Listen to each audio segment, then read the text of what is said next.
नमस्कार। आप सुन रहे हैं द बॉलीवुड रेडियो और मैं हूं आपके साथ आकाश। दोस्तों, आज के इस पॉडकास्ट में बात सुपरस्टार राजेश खन्ना की और उस दौर में आपको लेकर चलेंगे जिस दौर में ऊपर आका और नीचे काका ये बात साबित हो चुकी थी। अक्सर एक सितारे का होना ही न केवल हकीकत की झलक तक को ख़त्म कर देता है, बल्कि वो किरदार जिसे वो निभाता है या निभाती है उसको भी कहीं ना कहीं नकली बना देता है।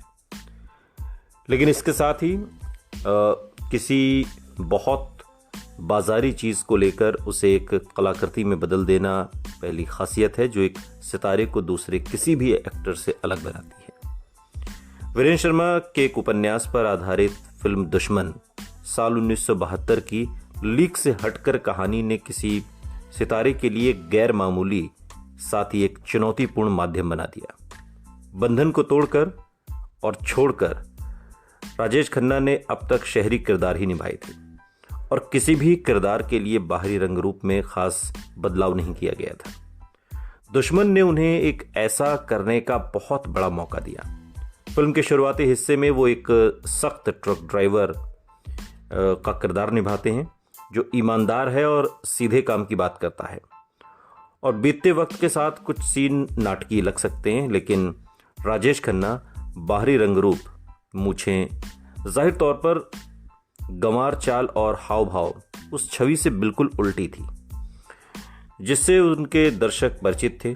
बॉक्स ऑफिस पर यह फिल्म ज़बरदस्त रही और लक्ष्मीकांत प्यारेलाल, आनंद बख्शी, किशोर कुमार के काम ने भी राजेश खन्ना को एक तरह से और एक वंदना गीत और दे दिया, यानी कि एक और ऐसा गीत दे दिया जिसकी वजह से राजेश खन्ना को याद किया जाए कि सच्चाई छुप नहीं सकती बनावट के उसूलों से, कि खुशबू आ नहीं सकती कभी कागज के फूलों से।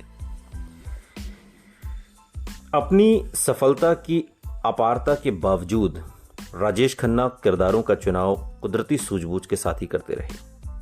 वो खुशी से दिल दौलत दुनिया साल 1972 में ओम प्रकाश और अशोक कुमार जैसे पहले दर्जे के अदाकारों के बीच जा बैठे, और या फिर शक्ति सामंत को जो अब तक परेशान करते रहे जब तक उन्हें अनुराग साल 1972 में एक कैरेक्टर रोल नहीं दे दिया। मेहमान भूमिका थी, दरअसल गेस्ट अपीयरेंस थी। राजेश खन्ना इस बात को लेकर साफ थे कि उनको किन फिल्म निर्माताओं के साथ काम करना है और ये पक्का कर लेते कि उन्हें उनकी फिल्मों में हिस्सा मिले, चाहे किसी भी कीमत पर। और वो भौचक रह गए जब उन्हें पता चला कि अनुराग में शक्ति सामंता के पास उनके लिए कोई किरदार ही नहीं था, जिसमें विनोद मेहरा और मौसमी चटर्जी लिए गए थे। उनका एक फूल वाले का किरदार बराए नाम ही था, लेकिन उसने उन्हें बहुत तारीफ और सराहना दोनों दिलवाई। अनुराग की तरह ही शक्ति सामंता ने अमर प्रेम भी लगभग किसी और एक्टर के साथ बना ही ली थी, क्योंकि उन्हें यकीन था कि राजेश खन्ना उसके लिए जो डेट्स हैं वो दे नहीं पाएंगे, क्योंकि बहुत बिजी थे उन दिनों राजेश खन्ना। शक्ति सामंता ने कटी पतंग के बाद जाने अनजाने खत्म कर ली थी और अमर प्रेम शुरू करने की सोच रहे थे। एक बार मुख्य अभिनेता के बारे में तय कर लें तो जब राजेश खन्ना को शक्ति सामंता के इरादे का पता चला तो वो उनके दफ्तर में जा घुसे और पूछा कि वो किसी और को लेने के बारे में सोच भी कैसे सकते थे। बोले, शक्ति सामंता ने कहा कि तुम्हारे पास तो डेट्स कहाँ हैं। सामंता ने जवाब दिया और राजेश खन्ना निर्माता के दफ्तर में इधर से उधर चहलकदमी करने लगे और मन ही मन इस मुश्किल का हल ढूंढते हुए। उनकी तारीखों वाली डायरी बुरे हाल में थी और वो किसी तरह अमर प्रेम के लिए समय निकाल ही नहीं सकते थे, और अंत में उन्होंने शक्ति सामंता से कहा कि वो उन्हें अमर प्रेम के लिए हर रात दूसरी फिल्मों की शूटिंग खत्म करके आधी पारी 4 घंटे दे सकते हैं। ये बात तय हुई और यह ऑफर एक तरीके से राजेश खन्ना ने शक्ति सामंता को दिया। विभूति भूषण बंदोपाध्याय की कहानी पर बनी अमर प्रेम उत्तम कुमार की क्लासिक फिल्म निशी पद्मा, जो कि साल 1970 में ही आई थी, उसी का हिंदी रूपांतरण थी, हिंदी रीमेक थी। और आराधना और कटी पतंग के बाद एक प्रकार की ये उसी लय की एक फिल्म थी और इस निर्माता और निर्देशक की आखिरी सुपरहिट फिल्म होने के अलावा अमर प्रेम शक्ति सामंता राजेश खन्ना फिल्मों में सबसे प्रतिष्ठित भी है। दम तोड़ते मानवीय मूल्यों और तकलीफदेह रिश्तों की कहानी है अमर प्रेम। एक वेश्या और प्रेमहीन विवाह में फंसे एक व्यापारी की अमर प्रेम कहानी। अगर आनंद ने राजेश खन्ना को उन्हें अमर कर देने वाला एक किरदार दिया था तो अमर प्रेम ने एक ऐसा किरदार जो उनकी शख्सियत को कभी न भूलने लायक बना दे। वो इतने सहज संयम से ऐसे शख्स की भूमिका अदा करते हैं जो जिंदगी और समाज के बंधनों को बेमानी बल्कि इंसान को आज़ाद कर देने वाला पाता है कि फिल्म के अंत में वो दर्शक पर एक जादू सा करके उन्हें मुस्कुराने के लिए मजबूर कर देता है। अंधेरे से अंधेरे वक्त में भी खुशी पाने वाला एक आशावादी किरदार। आनंद की तरह ही अमर प्रेम में राजेश खन्ना का किरदार जिंदगी से प्यार करना नहीं छोड़ता और जो भी मिलता है उसे खुशी से अपना लेता है। इस फिल्म ने राजेश खन्ना को उनकी विशेष पहचान वाली लाइन भी दी, आई हेट टीयर्स पुष्पा। आपको याद होगा और ये एक कालजयी लाइन बन गई जो उनका कॉलिंग कार्ड एक तरीके से बन गई, परिचय पहचान पत्र टाइप बन गई। हिंदी सिनेमा में कम ही अभिनेताओं ने अस्तित्व की पीड़ा को इतनी अच्छी तरह से व्यक्त किया जैसे राजेश खन्ना ने। यदि आनंद इस प्रकार की भूमिका में सबसे मशहूर है, फिर भी राजेश खन्ना बहारों के सपने, अमर प्रेम और सफर में भी उतने ही असरदार हैं। उनके हाथों में इन भूमिकाओं को ऐसा आयाम मिला जो दूसरे लोग बहुत ही कम दे पाए और ऐसे लगता था जैसे वो इन्हीं भूमिकाओं के लिए जन्मे थे। हैरानी नहीं कि जिंदगी और जिंदा रहने की करुणता का बयान करने वाले ज़्यादातर यादगार गीत उन्हीं पर फिल्माए गए।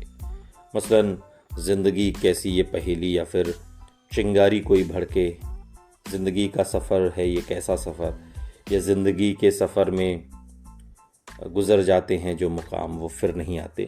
ये जो कल्ट सॉन्ग हैं, गीत हैं, सब राजेश खन्ना को मिले और ये भी एक बड़ी वजह रही कि राजेश खन्ना इतने बड़े सुपरस्टार बनकर उभरे। शक्ति सामंता के साथ अपनी फिल्मों की परंपरा को कायम रखते हुए आर.डी. बर्मन आनंद बख्शी की जोड़ी ने गजब के गीत तैयार किए, जिनमें से कई उनकी श्रेष्ठतम रचनाओं में से हैं। अमर प्रेम के संगीत में किशोर कुमार के 3 एकल नगीने हैं, मसलन चिंगारी कोई भड़के या फिर ये क्या हुआ और कुछ तो लोग कहेंगे लता मंगेशकर के 2 एकल गीतों जैसे रैना बीती जाए या बड़ा नटखट है ये किशन कन्हैया। और एस.डी. बर्मन के डोली में बिठाए के इन गानों की जो ताना बाना इस फिल्म में बुना गया, उसने भी इस फिल्म को गजब की फिल्म बना दिया। राजेश खन्ना तो खैर आनंद, एक तरीके से आनंद के किरदार में, आनंद बाबू के किरदार में तनावपूर्ण रिश्तों को पूरी फिल्म में अपने गीतों का मूल भाव उन्होंने बना दिया और सारी फिल्म को लेकर एक ही गाने में समा दिया।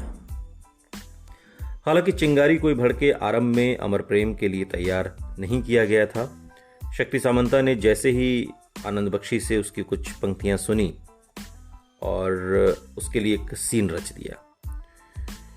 गीतकार का बेटा राकेश आनंद बख्शी वो बताते हैं कि कैसे उनके पिता जलती हुई माचिस की तीली को बरसती बारिश में बुझते देखकर मंत्रमुग्ध हो गए थे और उसी क्षण वो गीत लिखने को प्रेरित हुए थे। बॉम्बे में एक सेट पर फिल्माया गया ये गीत एक उदाहरण है जिसमें उससे जुड़े सब लोगों का हुनर, आर.डी. बर्मन, किशोर कुमार, आनंद बख्शी, राजेश खन्ना, शर्मिला टैगोर और शक्ति सामंत छन कर एक जादुई रचना बन गया और आज भी उतना ही बांध लेने वाला जितना 50 साल पहले था। ये गीत केवल राजेश खन्ना का ही सदाबहार मनपसंद गीत नहीं था बल्कि आनंद बख्शी का भी था और जो दोस्तों के बीच उसे बिल्कुल अलग ढंग से गाया भी करते थे, सुनाया भी करते थे। और कहीं ना कहीं एक वो होता है ना कि जैसे कोई अपना ही लिखा कुछ आपको इतना पसंद आ जाए कि आप उसी पर अपना दिल हार बैठें।